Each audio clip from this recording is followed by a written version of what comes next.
Beauty is a personal concept, a mix of the environment in which you grew up and the genes you inherited. Beauty is interesting because the monetary system has abused it. The monetary system is based on continuous consumption, and currently there are thousands of important companies that produce products and services for people. This has created competition between these companies. Utility is no longer the most important aspect of an object, because most objects achieve the same utility. Instead of focusing on utility, more emphasis is placed on aesthetics to attract customers, because beauty comes in more variety than utility. People have passed from "I need" to "I'd feel better if I had." So people buy things because of its appearance and not for its utility. You buy clothes because you like how it looks. You buy cars based mainly on appearance. You build buildings mostly for looks and buy decorations for the same reason, appearance. As normal as this decor seems to you, as aberrant as it actually is, it's like you've bought a telescope for its appearance and not for its functionality. There is nothing wrong with appreciating design, but it's totally absurd when you put it above utility. Beauty is also applied to the appearance of a human, and its opposite, ugly, causes a lot of misery for society. Some people are regarded as beautiful, others ugly, but who categorises them, and by what criteria? Take this example. You see a fat girl with a boy that has a big nose. You'll say that they are ugly. But why? It's because you are confident about your looks, but if you analyse yourself before labelling someone else, you'll be surprised. Let me analyse you. You'll say that the fat girl is ugly because she has more fat in her body. Because she's different from society's model? Do you relate her looks to how a woman's body should develop?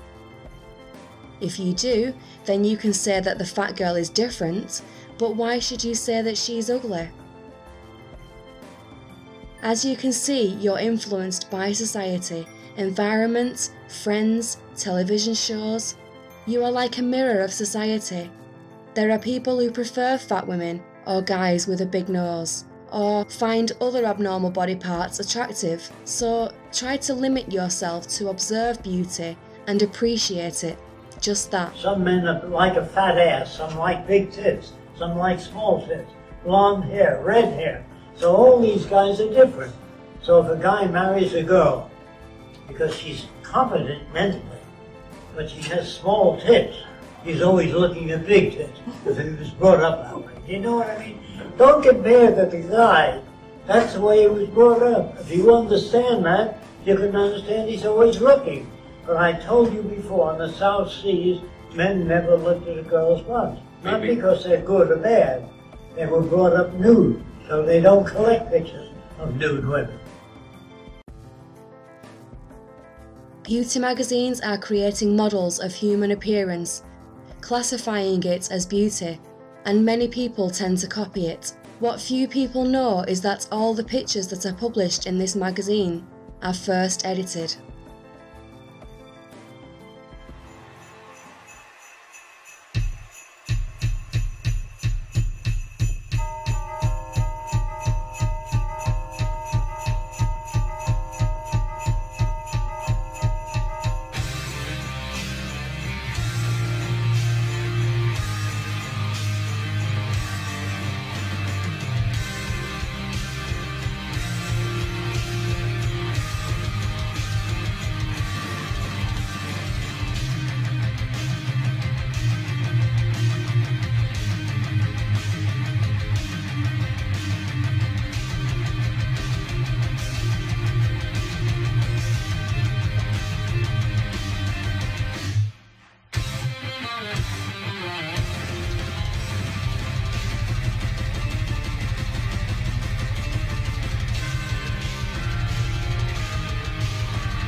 Beauty magazines want to make you feel like you aren't beautiful enough, to encourage you to purchase beauty products, which generates a profit for them. Unfortunately, this concept is promoted by the monetary system.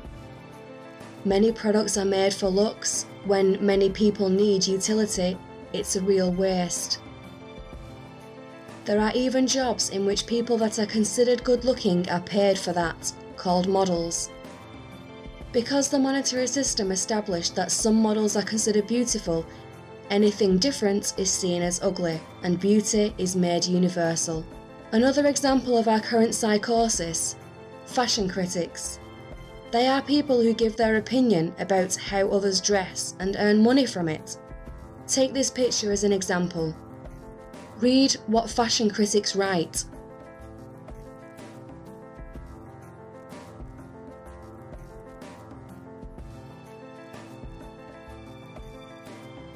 But what do they actually criticise? The clothes form doesn't match. The clothes type do not match. Some for winter, some for summer. Some may criticise the people who wear sunglasses at night, but how do they suddenly observe the utility when they are so focused on design? Do they just want to criticise? Do the colours not match? Do they really know what colours are and how human beings see?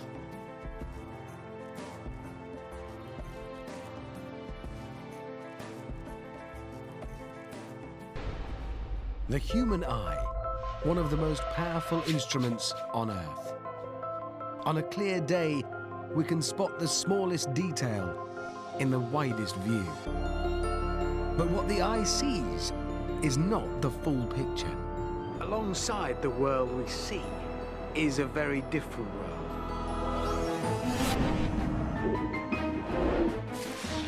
An invisible world of hidden forces and powers that shapes every aspect of life on Earth.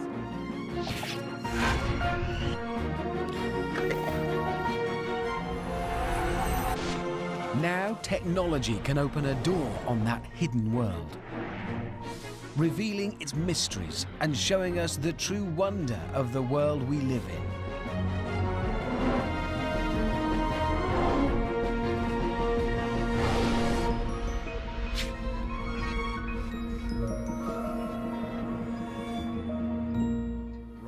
The crew are protected only by their mesh suits and the fact that they're not earthed.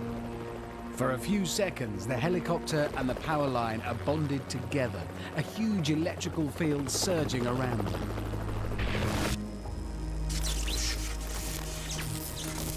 Caught by the specialist camera, the images reveal concentrated hotspots of corona, where the sharp points of the rotor blades bend and intensify the electrical field.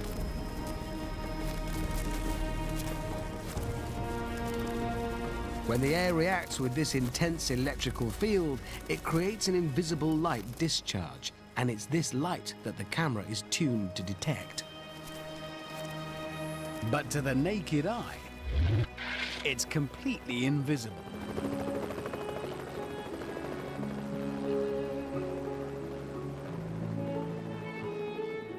The corona is as real as the power lines themselves, but it's part of a vast, invisible world that lies hidden from our sight.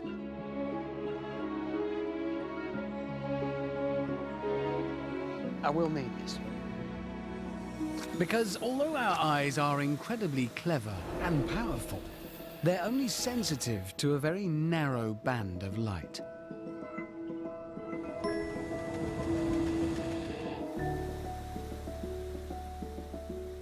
If you pass light through a prism, like a sheet of water, it splits what the brain sees as white light into a spectrum of 7 different colours, each in a well-defined place.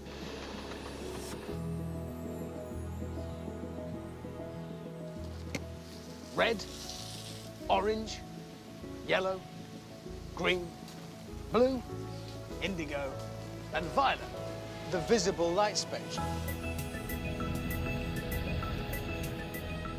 Together, these 7 colours account for all the wavelengths of light that we can see. But what lies beyond this spectrum? In other words, out here, past violet, or over here, beyond red? Well, as far as the eye is concerned, nothing. But that's far from true. In fact, the light spectrum stretches far beyond the visible light we can see.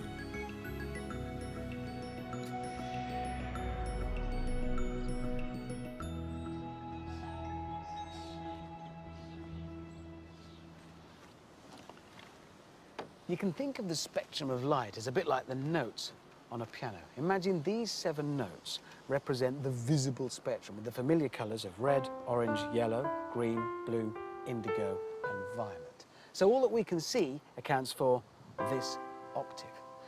But that, in fact, is just a tiny percentage of the entire spectrum of light. If you want to be exact, it's 0.00000000001%.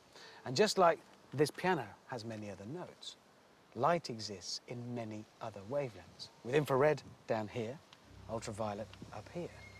And that is just a beginning.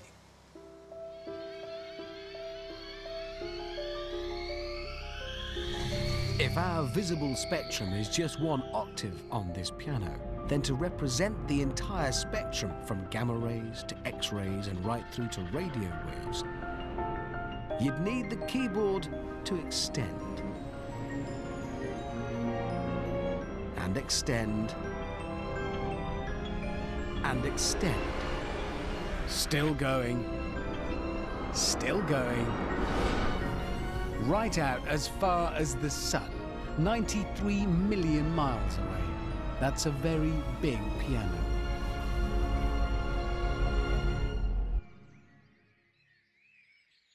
And in that huge invisible realm, even the most familiar things are not quite what they seem. Our own sun, a benign source of warmth, life, and the vague hope that you might have a barbecue tomorrow. But go beyond what we see, and we get a very different picture of our nearest star. In ultraviolet, our benign sun becomes a writhing mass of violent and dangerous activity. These UV images from a space telescope reveal supercharged gases 1,000,000 degrees hot and solar flares rising thousands of miles above the sun's surface.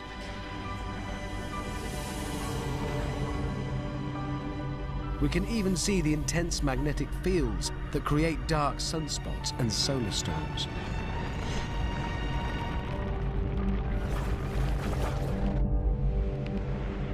And X-ray telescopes reveal what we could never see with the naked eye: the sun's outer atmosphere, a ring of glowing gases hotter than the sun itself. Back down on Earth, it's X-rays that have transformed our visible world, letting us see it in a completely new way.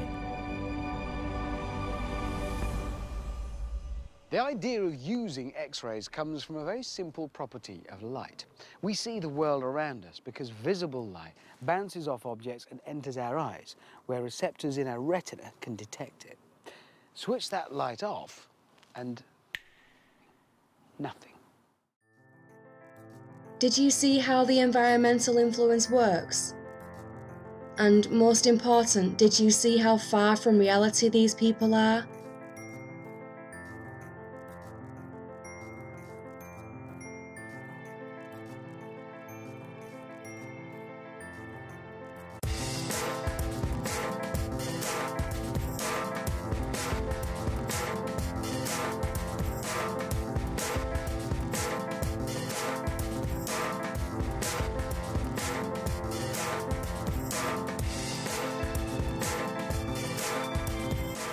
As you saw, the more you know about reality, the less you base your judgments on these artificialities, which are taken to the extreme. So, education. Remember that the monetary system is the one who created this situation and also perpetuates it.